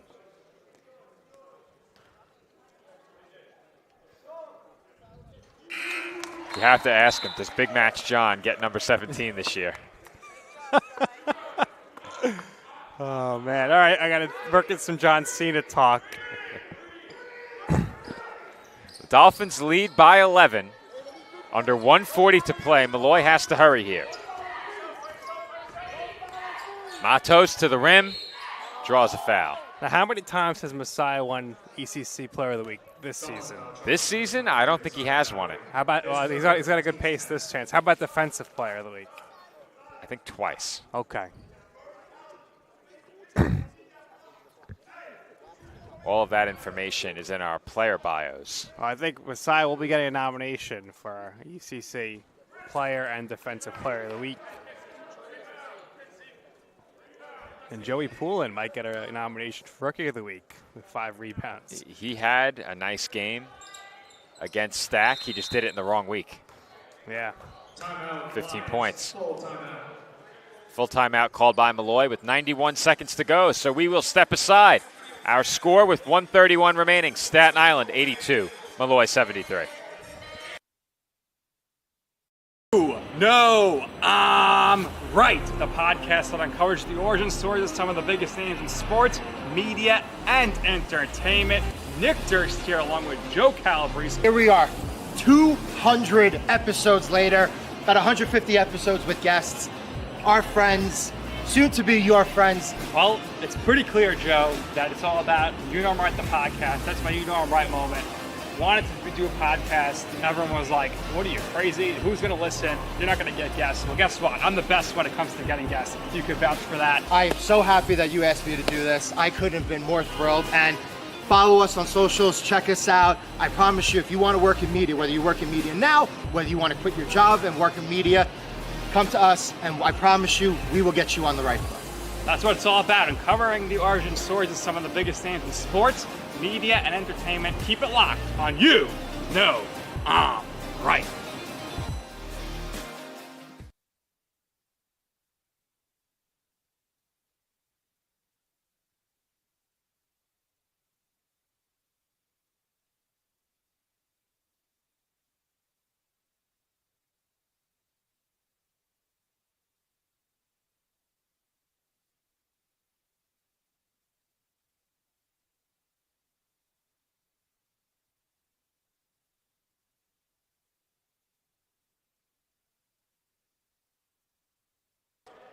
.131 to go from the tank with the Dolphins leading by 9. Molloy needs to force some turnovers to get back in this game. And they need to do it without committing a foul. Dolphins do a great job with the press there. And Mallory converts on the alley-oop bank shot. Count it, and the foul. 36 points now, with a chance to go to the free throw line for one more. And I think that one puts this game away, Nick. The Dolphins up 11 again, a chance to make it 12 at the line.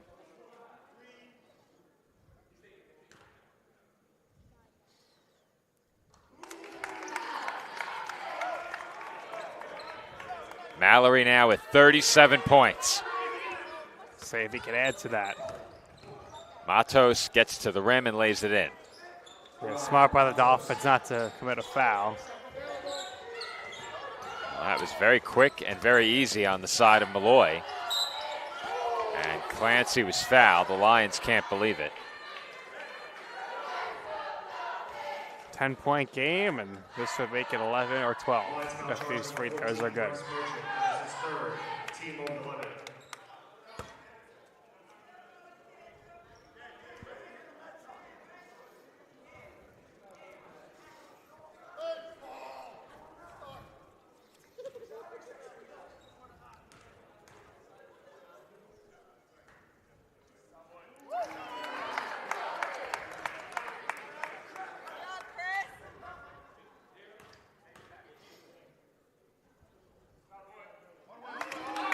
Clancy 2 of 2 from the line. The Dolphins back in front by 12.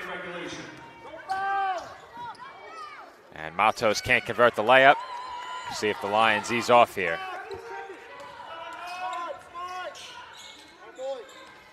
Dolphins will take 30 seconds off the clock as Molloy continues to pressure. Timeout, Dolphins. And the Dolphins call timeout. 30-second timeout. So we will stay right here through the 30-second timeout and take another look at the East Coast Conference standings following the result of this game. Damon 7-0, Stack 5-2, Roberts 4-2. All three of those teams have beaten the Dolphins. The teams the Dolphins have beaten, Mercy, Molloy, pending this result, UDC, and Deauville. The Dolphins will move into a tie with Mercy and will overtake them by virtue of their head-to-head victory. So, And Dolphins. That would line them up as of now for a home playoff game. A home playoff game midweek complicates things greatly. For you. For me. We would have to do a lot of rescheduling and working around softball's trip if we host a home game midweek.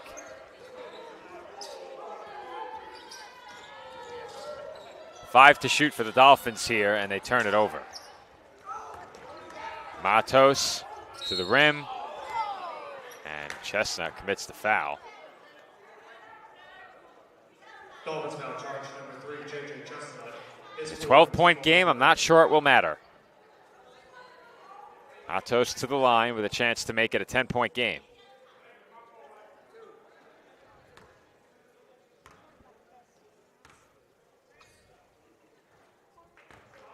First free throw is good.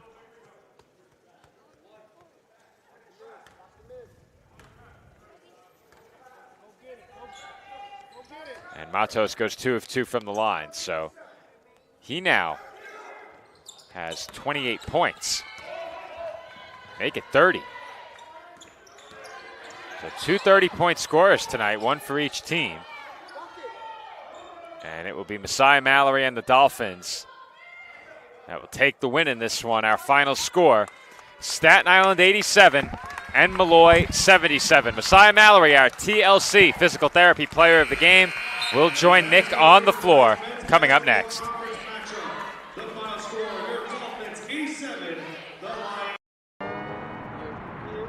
Wayne State Medical School has been my dream medical school since I was 5.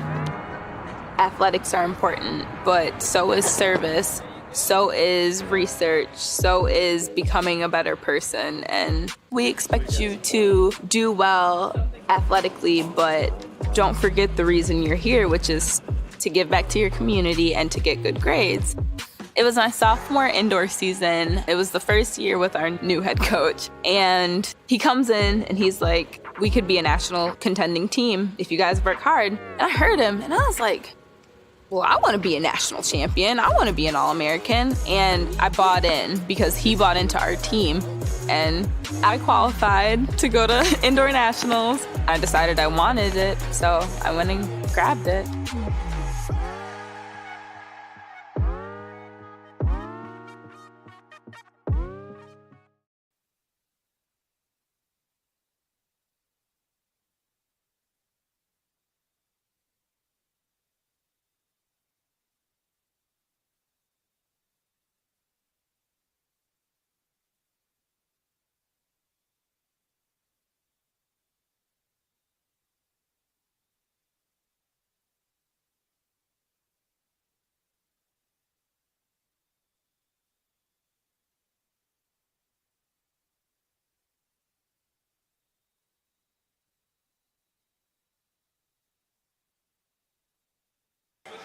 And we are back for the TLC Physical Therapy post-game report. Nick is joined on the floor by our TLC Physical Therapy Player of the Game, Messiah Mallory. Thanks, Joe. I'm here at Messiah Mallory. And Messiah, absolute ruthless aggression out there. You had the hustle, the loyalty, the respect. You got through the injury, and a new career high for you, 37 points. How's it feel? It feels good. Most important thing was getting the win. But, yeah, it feels good. I feel like that's who we are as a team, and we just got to take this and become consistent with it. So talk to us in the first half. Coach Kurt, he really kind of gave you guys the attitude adjustment, and after that, you all took off after that huddle. Talk to us about what went down there and how that sparked you guys for the rest of the game. Yeah, I mean, Kurt, he's always good with bringing the energy, you know. We weren't fully 100% there, and he just changed that for us, so that was very important for us. All right, Messiah, congrats on the win, congrats on the career high, congrats on the 4.0. Go enjoy the victory of your teammates. Joe, back over to you at the commentary desk. All right, thank you, Nick, and thank you to our TLC Physical Therapy Player of the Game, Messiah Mallory. A career high for him tonight.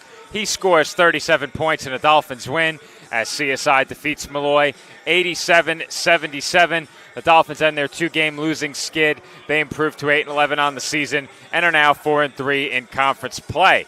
As we mentioned, men's basketball will be on the road alongside the women this weekend against Queens.